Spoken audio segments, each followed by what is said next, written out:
So, hello po mga kalingap. Nandito po tayo kaya Kalingap Rob para ibigay po yung pangako natin kay Mads. Ang kanilang moving up ni Boninay at ni Kulot. Bigyan natin sila ng konting pang celebrate po nila ang pangako natin. So, tara, interviewin po natin si Mads. So, ito po si Madeline. Naguhugas pa dito. Hello, Mads. Hello po, Odin. Ang Jun, saan punta? Napainom ng gamot Sige. sa mga tita. Kamusta, Madeline? Ayos lang po, Odin. Kamusta ang moving up? Nakaraos po. Mabuti naman po. Nakaraos po ng isang taon. Nakatapos na ng isang taon. Opo. Anong ginawa niyo nung anong celebration niyo? Yung moving up po? Oo. Ginabi po kasi yung moving up namin kaya hindi na din po nakapag-ano. So nag-uwi na kayo? Wala kayong kainan? Hindi lang po. Nagbili lang po ng pizza. Dala lang sa bahay niyo. Tapos po itong manok po. Kayo nila Bombay. Opo. Kayo nila Boninay tsaka nila Kulot. Anong ginawa niyo? Nag-ano kayo? Hiwalay po kasi yung moving up namin ni Boninay. Kami po dalawa may Kulot. Sabay po kami. Kasi Boninay po, 14. Hiwalay po kasi po iba po yung school niya. Ibang school pala si Boninay. Ibang school po kami dalawa. So kamusta? Anong pakiramdam? Ayan po, masaya dahil ngayong taon po ay senior high, ayan po. Senior high na po. Senior high na? Opo. Tapos yan, college na? Hindi po, may 12 pa po. Okay. Yung tagal. Ilan Taon pa. Ilan pa? 2 taon pa kayo dun bago magkakasipit. Mabilis lang yan.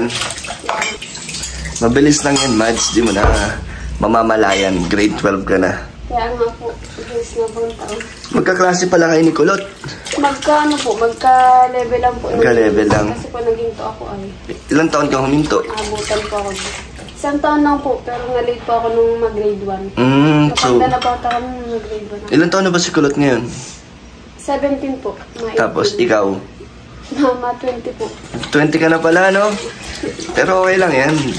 Okay lang naman na magka-level kay ni Kulot. Ayos naman. At sayang mo po kung maginto ako ay. Tama. Pagpatuloy. Tapos, next school year, magkaklase na kayo, hindi naman. Pero hindi ko po alam kung saan mga school siguro. Mag-iiba na siyang school din. Bakit? Lilipat din po ako. Lilipat ka rin ng school. Ba't naman? Doon po kami sa libre po. Libre lahat ng uniform para po di magastos. Mayroon ganun school. Ba't yung school nyo ngayon, ba'y binabayaran pa kayo? May binabayaran po. Okay, tama. Saan naman yun? Saan school naman yung libre lahat? May po, sa Hope po. Okay naman doon. Okay naman po, marami po doon nagpapa-enroll. Bagong school lang po yun ay. Mahirap bang pumasok doon? Hindi naman. Hindi naman po. Nakapag-enroll na kayo? Hindi pa po. Hindi Kasi pa. di ba po nakuha yung license. Okay. Di pag lulipat kayo doon, mas makakatipid na kayo. Kasi may mga libre na. Malapit lang po sa amin. Mas malapit. Malapit lang po na kami. Kamusta naman sa bahay nyo? Ayos naman po. Pasawag pa rin siguro. Bombay pa din. Kamusta yung mga kapatid mo?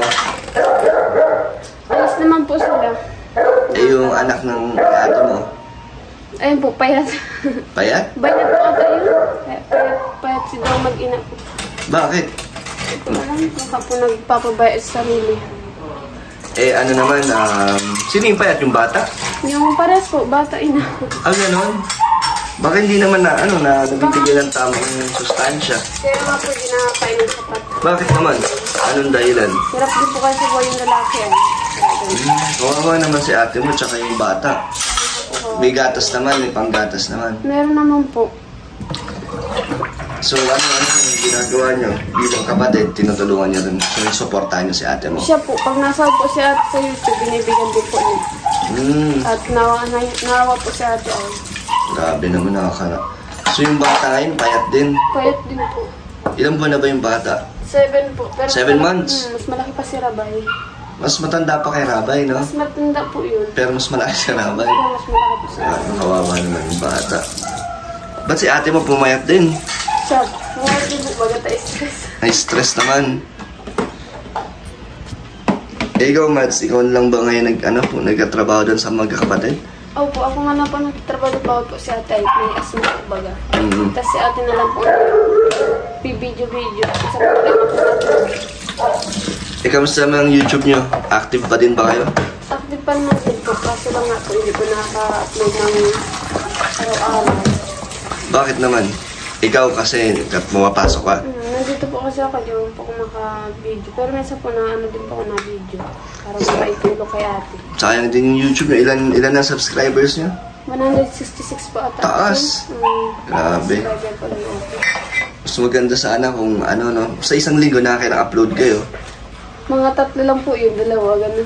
Grabe, sayang din.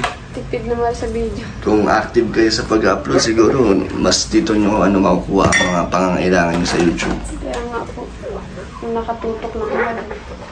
Ikaw, ayaw mong mag-focus sa pag-vlog? Habang nandito ka kay Kalinga Prab or pumapasok, mahirap ba? Mahirap po, mas gusto ko po na yung gawa ay para mabilis mo matapos. Mahirap kasi pag sabay-sabay nun. Amats, yung pangako ko sa inyo ni Boninay at ni Kulot, siyempre sa iyo din. Ito, okay lang hati-hati na kayo? Opo. Oh. Ay, pinag-usapan naman. Ha? Sige. Hati-hati na kayo dyan, ha? Sa, Dan, salamat po sa maagang papasok. Hindi yung pamasko, yan? Di ba pangako ko sa inyo sa moving up nyo? Titreat niyo po kami ng pagkain. Kaya nga, so kayo nang bahala. Opo, bibigay ko na lang po itong kalis sa kulot. Matutuwa na kaya sila? Matutuwa po ito. Meron po silang nila pang gastos po. Just, anong gagawin kaya ni Kulot dyan, tsaka ni Boninay? Bahala na sila. Siguro po, pumasay nila papuntang church at wala po may ayaw nyo gamitin yan para sa nyo, kakain kayo, i-celebrate nyo kahit maliit lang? Pwede din po, chat ko sila. Sige, bigay mo na lang ha. Opo.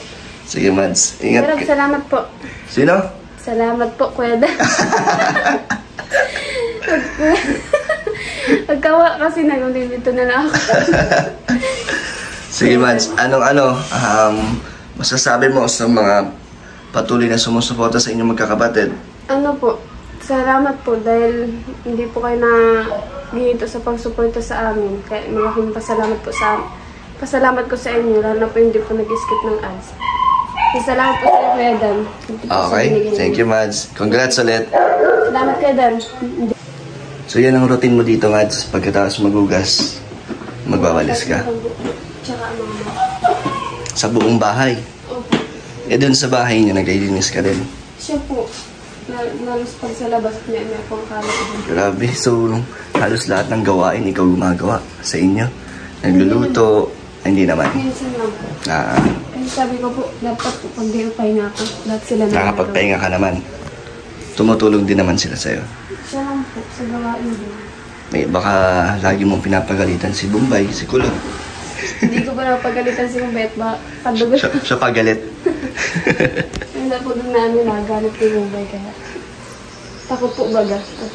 Mangasta po yun Pero mahal na mahal mo naman sila magkakapatid. Kayong magkakapatid. Siya naman po. Kaya po mga babago. Kahit mag-asawa ka na? Hindi. Dahil sa isip ko wala pa? Tama. Mag-ano muna. Mag-aral muna. Hindi mo naman minamadali. Hindi. Tama. Hindi ka naman nape-pressure? Hindi po. Anong goal mo? Anong nakafocus sa isip mo?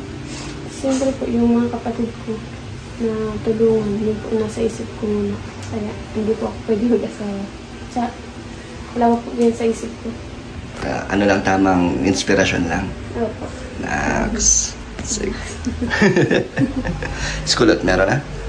Wala po. Taong bahay din po yun. School, bahay, church lang.